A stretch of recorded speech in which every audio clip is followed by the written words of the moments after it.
Analyst Matthew Horace joins me now from New York.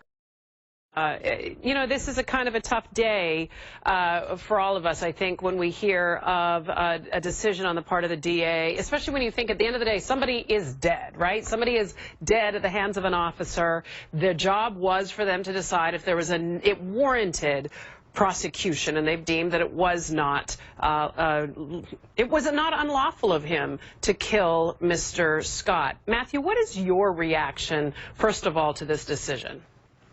Well, good afternoon, Michaela. I absolutely agree with you. Everyone needs to understand that it's never a good thing when law enforcement officers have to use deadly force. And while there are people who may disagree with the conditions right now, I think that the prosecutor laid out in very complicit fashion the facts that surround this case. And as you know, the facts are very different from the early narratives that we heard about this shooting.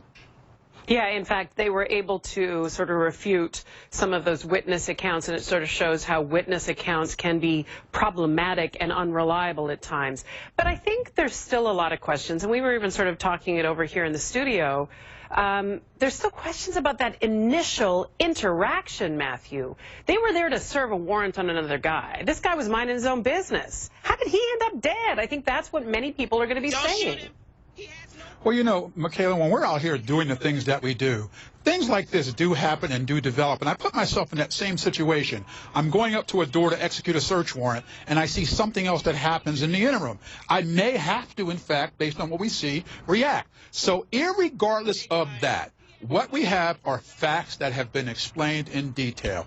10 times he was instructed and given lawful commands to drop the gun.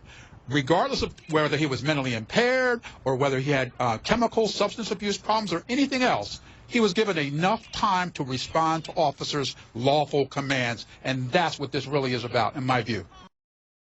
All right, Matthew Horace, brief conversation with you, but I'm glad we were able to get it in today. Thanks so much for joining me, Matthew Horace, one of our law enforcement analysts here at CNN and HLN.